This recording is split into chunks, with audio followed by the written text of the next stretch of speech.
너 하나님의 사람아 라는 제목으로 말씀을 보겠습니다. 오직 너 하나님의 사람아, 이렇게 부르는 것은 우리가 어떠한 존재인가를 일깨워주는 그런 부름입니다. 너 하나님의 사람아. 이렇게 할 때 마음에 뭔가 찌릿찌릿하지는 않습니까? 구약 시대 때는 선지자에게 적용되었지만 신약 시대는 일반 성도와 복음 사역자에게 다 함께 적용되었습니다. 물론 우리에게도 적용됩니다. 하나님의 사람에게 명령으로 하라고 하는 것들이 여럿 있습니다. 하나님은 항상 성경에서 하라, 하지 말라 딱 두 가지가 있습니다. 해도 되고 안 해도 되고 라는 말씀은 없습니다. 반드시 해야 된다, 하지 말아야 된다, 이것만 있습니다. 오늘 이 명령을 중심으로 말씀을 살펴보도록 하겠습니다. 우선은 11절에서 피하라, 따르라 라는 명령을 우리에게 합니다. 바울은 명령을 13절 만물을 살게 하신 하나님 앞에서 본디오 빌라도를 향하여 선한 증언을 하신 그리스도 예수 앞에서 피하고 따르라는 명령을 합니다. 그만큼 중차대한 명령이라는 것입니다. 명령은 시급성이 있습니다. 종말론적인 그런 명령이죠. 여기서 피하다라는 말은 탈출하라라는 뜻도 있습니다. 한마디로 도망가라는 것이죠. 강력하게 벗어나는 것을 말합니다. 죄에 대하여 강력하게 벗어날 것을 명령하는 것입니다. 어떤 것에서 피하라고 명령하는 것입니까? 9절 10절에 보면 돈을 사랑하는 마음과 그와 관련된 모든 악을 말하고 있습니다. 사실 우리가 돈이 없으면 살 수 없습니다. 돈을 통하여 우리가 살아가는 데 필요한 부분을 채워줍니다. 사실 현대는 돈과의 전쟁입니다. 한마디로 필요악이죠. 필요하면서도 악이 되는 것이 바로 돈입니다. 사람들이 좋은 일을 하든 나쁜 일을 하든 그 중심에는 돈이 있습니다. 양날이 아니고 칼과 같습니다. 칼. 음식을 하는 칼과 같습니다. 음식을 하면은 요리사에게 주어지면은 그 칼이 좋은 음식을 만들지만 강도에게 들리어지면은 사람을 해칠 수도 있습니다. 그렇다면 우리는 이 돈으로 선한 일을 많이 해야 되겠습니까? 나쁜 일을 많이 해야 되겠습니까? 돈이 많이 있어 봐야 알겠죠. 사실 우리가 돈에게 야, 너 돈 악하다, 선하다 이렇게 말할 수 없어요. 뭐가 악하고 선합니까? 그 돈을 사용하는 사람의 마음입니다.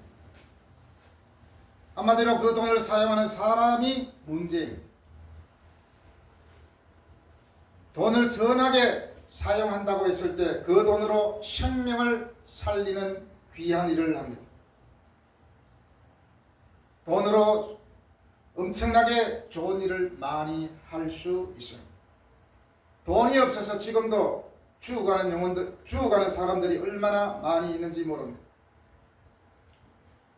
그러나 그 반대로 돈 때문에 생명을 죽이고 사회를 파괴할 수 있습니다. 모든 게 돈입니다.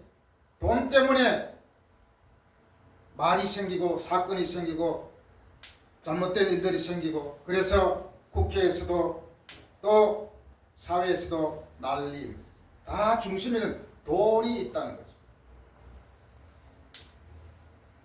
정치를 해도 돈이 필요하고 사업을 해도 돈이 필요하고 교회에서도 돈이 필요합니다. 그러나 그것을 얼마나 잘 사용하느냐에 딸려 있는 거죠. 바울은 절대로 돈 자체를 부정하는 것이 아닙니다. 그 돈으로 인하여 발생하는 악한 것에 대하여 경고하고 있는 것입니다. 10절에서 보면 돈을 사랑함이 일만 악의 뿌리가 된다라고 말하고 있습니다. 예수 믿는 사람도 돈을 많이 벌어야 합니다. 그러나 너무 돈만 쫓다 보면 떠나게 되어 많은 근심이 자기 자신을 찌르는 결과를 가져올 수 있는 것에 대하여 경고하고 있습니다.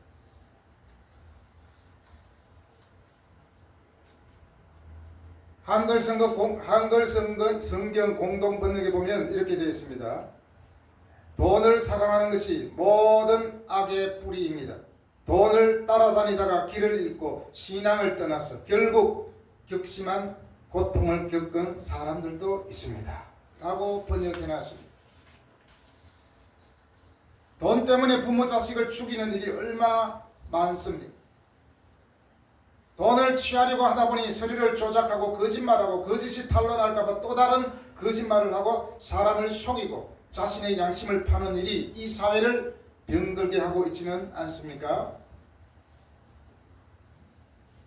그래서 돈을 사랑함이 일만 악의 뿌리가 된다라고 말하고 있는 것입니다.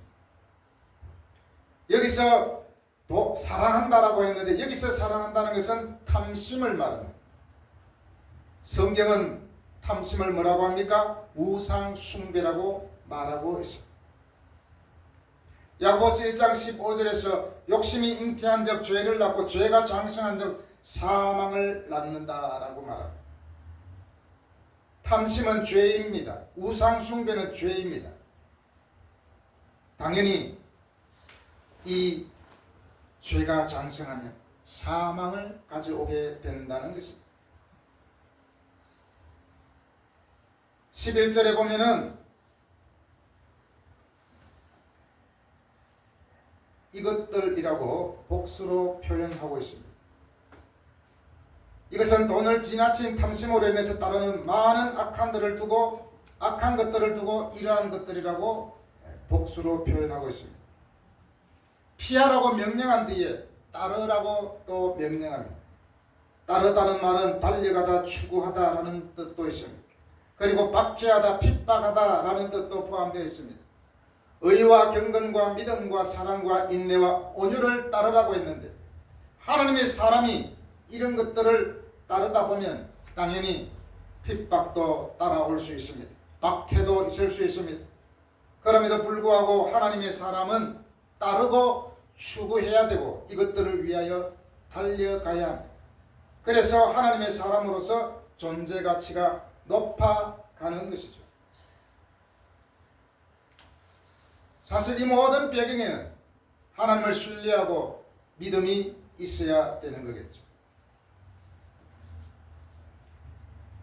오늘 말씀에서 따르라고 하는 것이 쭉 나열되어 있죠.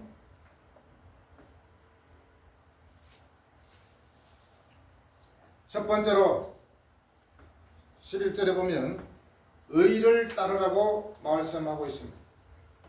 의는 하나님께서 의롭다고 인정해 주시는 법적인 의로움의 결과로서 성도의 삶을 통해 나타나는 실제적인 의로움을 가리킵니다. 하나님의 사람이라는 정체성을 가지고 있는 성도들이 그 신분에 맞게 행동이 뒤따라야 한다는 것입니다. 늘 말씀드리지만 우리 성도들은 세상의 법이 우선하는 것이 아니라 하나님의 법이 우선합니다. 세상의 법에서 괜찮다 할지라도 하나님의 법에서 아니라고 한다면 우리는 그 죄를 따라가지 말아야 됩니다. 옛날 같으면 간통이 죄잖아요. 지금은 간통이 죄가 아니라고 바뀌어버렸어요. 한마디로 대놓고 바람 피워도 된다 라고 하는 거예요. 참 이상한 거죠. 두 번째로 경건을 따르라고 합니다. 의로운 삶을 이루는 것이 동기가 되는 하나님을 향한 경외심과 바로 공경심을 가리킵니다.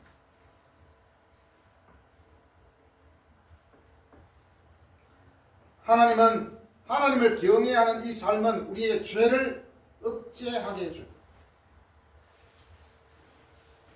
사실 예수 믿는 사람도 때로는 욕하고 싶고 때로는 나쁜 마음이 막 안에서 불불 끓을 때가 많잖아요. 그런데 하나님을 경외하기 때문에 그 죄를 억제하게 된다는 거죠. 세상에서도 법이 왜 필요합니까? 억제 효과가 있기 때문입니다. 법이 무법천지가 되면 어떻게 되겠습니까? 사람을 죽여도 괜찮고 도둑질해도 괜찮고 때려 패도 괜찮고 욕해도 괜찮고 다 무시되는 거 아닙니까? 그러면 결국에는 힘없고 약한 사람은 죽게 되는 거죠.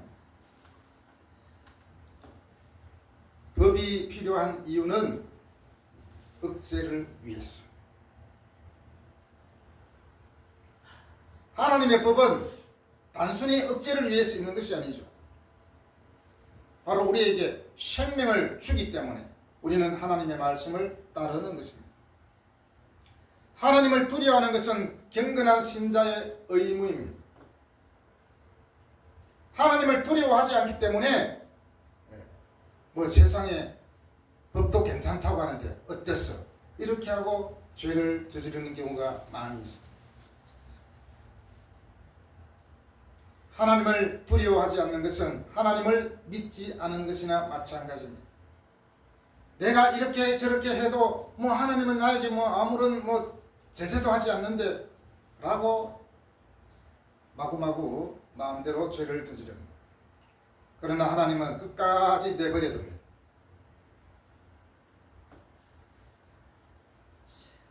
하나님을 두려워하지 않는 사람들은 참된 신앙에 무지합니다.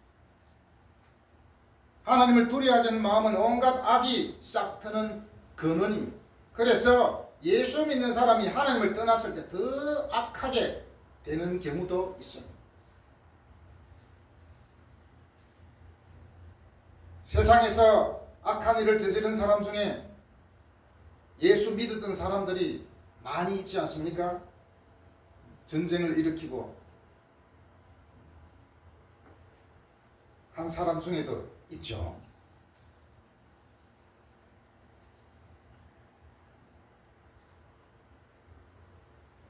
경건에 관한 교훈을 따르지 아니하면 어떻게 된다고 합니까? 4절에 보면은 그는 교만하여 아무것도 알지 못하고 변론과 언쟁을 좋아하는 자니 이로써 투기와 분쟁과 비방과 악한 생각이 나며. 경건에 관한 교훈을 따르지 아니하면 악하게 된다고 합니다. 하나님을 경외하는 마음은 바로 죄를 두려워합니다. 그래서 요셉은 뭐라고 말했습니까? 하나님께서 주신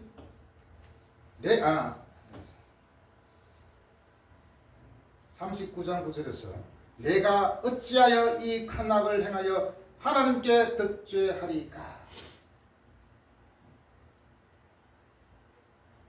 한마디로 내가 하나님을 신뢰하고 하나님을 두려워하는데 내가 어찌하여 이 악을 행할 수 있겠느냐라는 것이죠. 성도가 하나님께서 주신 칭의에 합당한 의로운 삶을 살 수 있도록 성도의 마음에서 동기를 형성케 하는 내면에 있는 하나님을 향한 마음을 뜻하는 것입니다.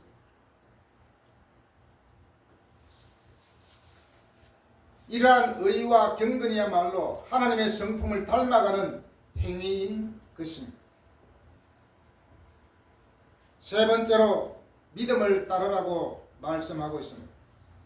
하나님과 성경 말씀을 신뢰하는 것이 믿음입니다. 하나님을 의지하도록 하는 원리로서 믿음을 말하고 있는 것이죠. 하나님과 성경 말씀을 신뢰하는 성도라면 당연히 하나님을 의지하게 됩니다. 고의로 의도적으로 죄를 짓는 성도라면 과연 그 마음에 하나님을 신뢰하는 마음과 믿음이 있을까라는 의문이 듭니다. 예수 믿는 사람은 절대로 고의로 죄를 지을 수 없습니다. 고의로 사람을 죽이고 고의로 도둑질할 수 없습니다. 여러분, 우리는 하나님을 믿습니다. 여러분은 나는 하나님의 사람이다라는 분명한 정체성을 가지고 있습니까? 그렇다면 하나님을 의지하십시오. 하나님을 의지한다는 것은 하나님을 두려워한다는 마음도 있습니다. 하나님을 신뢰한다는 마음도 있습니다. 이렇게 경건한 자는 바로 하나님을 의지하게 된다는 것입니다. 네 번째로는 사랑을 따르라고 말씀하고 있습니다. 이 사랑은 아가페적인 사랑입니다. 이 아가페 사랑은 인간의 마음에 일어나는 하나님의 역사의 결과를 보여주는 것으로서 그리스도인이 추구해야 할 가장 핵심적인 요소라고 할 수 있습니다. 바울에게 있어서 믿음과 사랑은 동시에 언급되는 경우가 많습니다. 이것은 믿음의 결과가 사랑으로 나타나기 때문입니다. 믿음의 열매이겠죠. 다섯 번째로 인내를 따르라고 합니다. 인내는 확고부동한 그러한 뜻이 있습니다. 이 인내는 어떠한 시련과 고난 속에서도 믿음과 사랑이 퇴색되지 않는 성도의 면모를 가리킵니다. 이것은 믿음과 사랑을 이루게 하는 근거가 되는 덕목입니다. 인내하지 못하면 이것도 아니고 저것도 아니고 엉망으로 되지 않겠습니까? 아유, 나는 더 이상 인내하지 못하겠어 하고 판을 얻게 된다면 너도 죽고 나도 죽고 다 끝나는 것이죠. 이 인내는 하나님께 대한 소망을 가지고 모든 힘든 상황을 참는 것을 의미합니다. 또 인내한다는 것은 미래가 있기 때문입니다. 보통 인내하지 못하는 사람들이 내 인생은 이제 끝났어. 더 이상 나는 내일이 없어. 그냥 죽는 게 차라리 나아. 그래서 큰 사고 한번 치고 죽는 사람도 있지 않습니까? 미래가 없기 때문입니다. 인내하는 사람은 미래가 있습니다. 군인들이 제대하는 미래가 있기 때문에 그 어떤 훈련도 참아냅니다. 사람들은 어려움이 있을 때 잘 참고 인내하는 사람이 있는가 하면 그렇지 못하여 그렇지는 경우의 사람도 있습니다. 여섯 번째로는 온유를 따르라고 말씀합니다. 이 온유는 친절함, 관대함, 온화하게 대하는 마음의 상태를 의미합니다. 온유는 절대로 약한 자의 성품이 아닙니다. 강한 자의 성품입니다. 이 온유는 중용이라고 말해도 될 것 같습니다. 중용은 그리스 사람들이 가장 이상적인 인간상으로 꼽는 그러한 성품입니다. 사전에 보니까 모자라거나 지나침이 없이 한쪽으로 치우치지 않는 상태라고 말합니다. 모자라거나 지나침이 없이 한쪽으로 치우치지 않는 상태. 중용적인 인간의 특징 중에 하나가 무엇인지 압니까? 바로 스마일, 웃음. 흔히 아르카이크 스마일이라는 이 웃음은 순박한 어린아이의 웃음처럼 티 없이 맑고 순수합니다. 온유한 사람은 어린아이의 웃음처럼 티 없이 맑고 순수한 웃음을 가지고 있다. 바로 이렇게 늘 웃는 사람은 중용적인 인간이라고 말을 하고 있습니다. 사실 늘 불안한 사회는 한쪽으로 치우치게 됩니다. 또한 한쪽으로 치우친 극단적인 사람들은 웃음을 찾아볼 수가 없습니다. TV 뉴스나 이런 데서 웃지 못하는 사람 잘 살펴보십시오. 그 사람은 중용의 사람이 아닙니다. 치우친 사람입니다. 바로 온유한 사람은 중용의 사람이다. 사실은 이 사회에서는 치우친 사람이 아니라 중용의 사람이 많이 필요합니다. 바로 이런 사람은 늘 웃음을 잃지 않습니다. 바로 예수님의 성품이 이러한 성품입니다. 온유함. 내가 온유하니 너희도 온유하라. 우리가 예수님을 닮는다는 것은 바로 이 온유함을 닮는 것입니다. 이제 12절에서 더 적극적으로 명령합니다. 믿음의 선한 싸움을 싸우라. 싸우다 이 말은 원어에서 아니조마이라고 합니다. 이것은 올림픽 같은 운동 경기에서 시합하다, 시합에 이기기 위해 애쓰다라는 뜻을 가지고 있습니다. 바울은 이 단어를 모든 성도들이 참여하는 영적인 싸움을 묘사하는 데 사용하고 있습니다. 성도의 신앙생활에는 싸움과 같은 치열함이 있다는 것을 암시합니다. 치열합니다. 오히려 요즘 시대가 더 신앙의 싸움을 치열하게 할 때입니다. 이 치열한 싸움에서 지게 될 때 우리는 무너지는 것이죠. 적극적이고 지속적으로 열심히 선을 추구해야 할 것을 촉구하는 그런 명령입니다. 바로 믿음은 본질적으로 악으로부터 피하여 달아나고 선을 쫓아 달려가는 것입니다.